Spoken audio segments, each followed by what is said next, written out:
देखिए, सरकार ने एक आदेश दिया है कि जिन क्षेत्रों में पीएनजी की व्यवस्था है, पाइप नेचुरल गैस की, उन क्षेत्रों में अगर कोई ये कनेक्शन नहीं लेता है तो उसकी एलपीजी की आपूर्ति बंद कर दी जाएगी। क्या बैकग्राउंड है इसका, तो आप देखोगे कि वर्ल्ड में भी जो कंडीशन है, एलपीजी की सप्लाई जो है वो डिस्टर्ब हुई है, क्योंकि वॉर लाइक कंडीशन चल रही है खाड़ी देशों में। तो एलपीजी की जब आपूर्ति डिस्टर्ब हुई है तो लोगों में पैनिक बढ़ा है और आप देख रहे हो कि सिचुएशन जो है वो ख़राब होती जा रही है।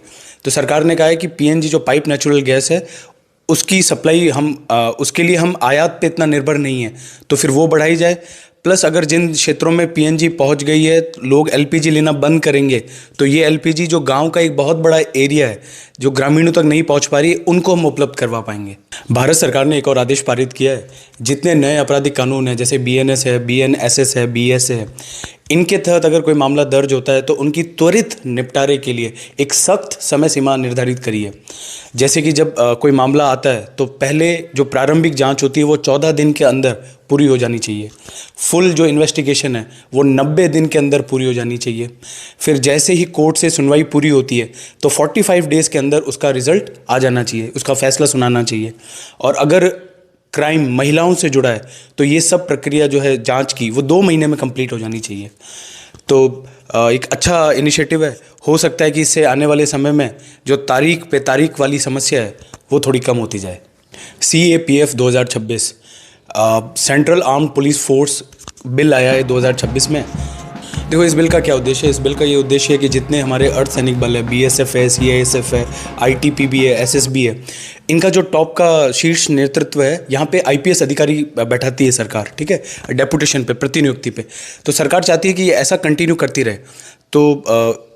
तो पहले भी ऐसा होता आया, तो अब कंटिन्यू करती रहे। मतलब बीच में क्या हुआ है, तो 2025 में सुप्रीम कोर्ट ने एक आदेश दिया कि धीरे धीरे इन पदों पर IPS की जो प्रतिनियुक्ति की जा रही है, डेपुटेशन, उसको कम किया जाए, ताकि जो ओरिजिनल उस कैडर के जो ऑफिसर्स हैं उनकी पदोन्नति हो सके, उनका करियर ग्राफ अच्छा बन सके। इस सुप्रीम कोर्ट के इस आदेश के बावजूद सरकार का ये मानना है कि राज्यों के बीच अगर बेटर समन्वय करना है और एक अच्छा एडमिनिस्ट्रेशन एस्टेब्लिश करना है तो इन पदों पर IPS की प्रतिनियुक्ति बहुत ज़रूरी है। इसीलिए सरकार डेडिकेटेडली ये बिल लाई है।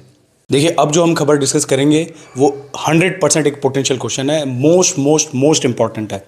इंडिया ने फाइनली अपने 2035 तक के लिए नेशनली डिटरमाइंड कंट्रीब्यूशन NDC घोषित कर दिए हैं।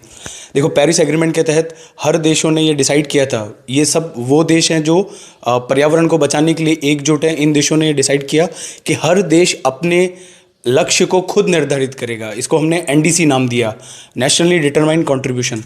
तो अभी पिछले साल COP जो हुई है ब्राज़ील में 30th, उस COP में ये NDC 3 सबको सबमिट करनी थी। इंडिया ने वहाँ नहीं करी, इंडिया ने अब इसको घोषित किया है। तो देखिए, इंडिया ने इससे पहले जो NDC दी थी वो 2030 तक के लिए दी थी, और बहुत अच्छी बात है कि हमने वो 2030 तक जो भी लक्ष्य रखे थे वो हमने समय से पहले ही पूरे कर लिए। तो अब जस्ट हमने उसको 2035 तक एक्सटेंड किया है। इस NDC की 3 मुख्य बातें हमको ध्यान रखनी है। पहली ये कि 2005 के स्तर पर भारत जितना भी कार्बन का उत्सर्जन करता था, इमिशन करता था, उसको हम घटाकर 2035 तक 47% रिड्यूस करने की कोशिश करेंगे। 2030 तक हमारा टारगेट 45 था, जो हमने अचीव कर लिया। दूसरी प्रमुख बात है NDC की कि जितनी हम बिजली बना रहे हैं, विद्युत का उत्पादन कर रहे हैं, वो ज़्यादातर आप देखोगे कि फॉसिल फ्यूल का इस्तेमाल किया जाता है उसमें, जीवाश्म का। उस पर निर्भरता घटाकर हमें 60% हमारी डिपेंडेंसी नॉन फॉसिल फ्यूल पे करनी है। इससे पहले जो टारगेट था हमारा वो भी हमने अचीव कर लिया, लगभग अब हम 52% के आसपास हैं। देखिए, तीसरी जो बात है वो कार्बन सिंक के बारे में है। हम 3.5 से 4 बिलियन टन अतिरिक्त कार्बन सिंक बनाएंगे, मतलब एक ऐसा जंगल, पेड़ पौधे लगाएंगे जिससे हम 3.5 से 4 बिलियन टन जो एक्स्ट्रा कार्बन डाइऑक्साइड वातावरण में है उसको भी एब्जॉर्ब कर सकें। लास्ट में कवर करते हैं सबसे important news. America Iran Israel war में 15 सूत्रीय शांति समझौता लाया है, और इम्पॉर्टेंट बात यह है कि शांति का दूत इस बार पाकिस्तान है। तो अमेरिका ने ईरान के सामने प्रपोजल रखा है कि वो ईरान पे लगे सैंक्शंस को कम करेगा, उनको थोड़ा ढीला करेगा। बदले में ईरान का जो परमाणु कार्यक्रम है उसको पीछे रोल बैक करना होगा। ईरान का जो मिसाइल प्रोग्राम है उसकी भी समय सीमा अमेरिका तय करेगा, और स्ट्रेट ऑफ हॉर्मुज को खोलना होगा। भारत के लिए राहत की बात भी है और चिंताजनक भी है। राहत तो देखो ये है कि भारत ऊर्जा संकट की स्थिति में आने ही वाला है, तो भारत को यहाँ बहुत बड़ी राहत मिलेगी अगर एक बार स्ट्रेट ऑफ हॉर्मुज फिर से खुल जाए। और चिंताजनक बात यह है कि पाकिस्तान का रोल शांति दूत का जो बना है और इंडिया इस ग्लोबल स्टेज का फ़ायदा नहीं उठा पाया है।